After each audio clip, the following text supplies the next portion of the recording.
Why does this man own dozens of red sports cars? Find out next! CapeCast.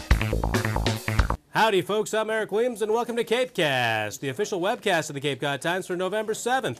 We visit an incredible Hyannis car collection in the second half of the show, but first let's take a look at news. In breaking news, an early morning fire gutted the Pont d'Avignon bakery in Hyannis today, leaving 50 employees temporarily out of work. The fire apparently began in an oven. In the leaving the scene department, Harwich police are searching for the driver of a vehicle that apparently struck a utility pole late last night, rolled over, and was abandoned in the middle of Depot Road West. In the plane pain department, hundreds of Air Force fighter jets, including those on the Upper Cape, have been grounded following a jet crash last week. The flight suspension affects the 14 F-15s at Otis Air Base. Officials suspect a structural failure may have caused an F-15 to break apart over Missouri Friday. The jet pilot escaped with minor injuries. Speaking of injuries, production of at least 6 sitcoms filmed before live audiences will be halted as a result of the ongoing writers' strike. And while we here at CapeCast have managed to keep our news operation afloat without writers, one area that has suffered greatly without joke writers is the opening monologue of the show. Hey folks, welcome to the show. Boy, it's cold out there. I saw an oyster ask a lobster for a sweater. Oh, a lot going on. Sock slugger David Ortiz had knee surgery yesterday in Boston. Guess they'll be calling him Big Limpy.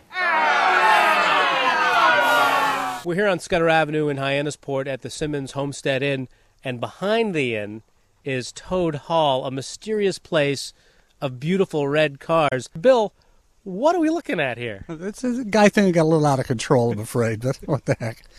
No, it all started coming down here with the Simmons Homestead. I came down after my wife died, and it was just an empty house and a barn when I bought it, and it was something we toyed with doing.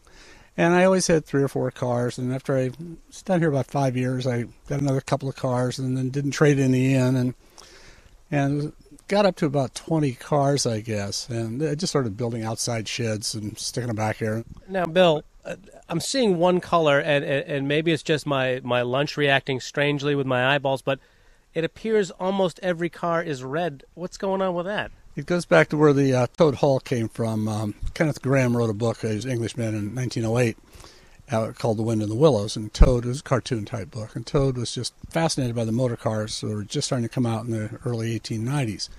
And he lived at Toad Hall, and I remember in the Walt Disney movies going around this circular driveway holding a steering wheel, smoke coming out of his rear end, no car or anything, just waiting for the car. And his 2 cars were red.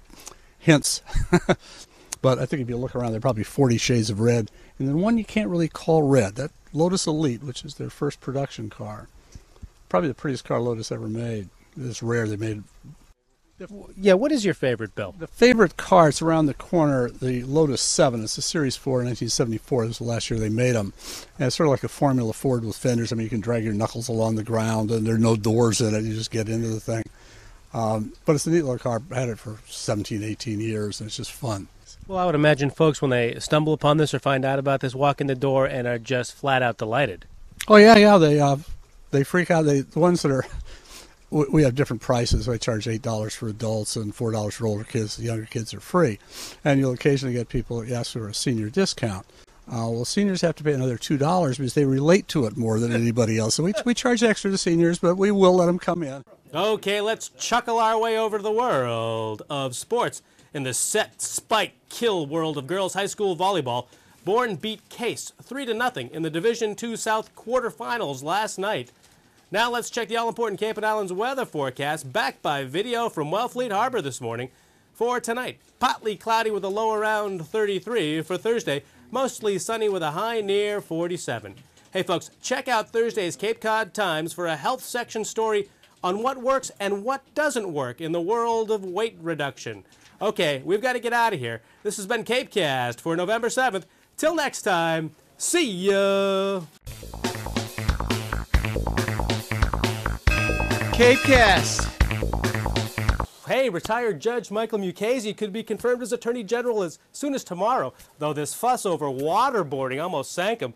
And what's the big deal over waterboarding anyway? It's our favorite X Games sport.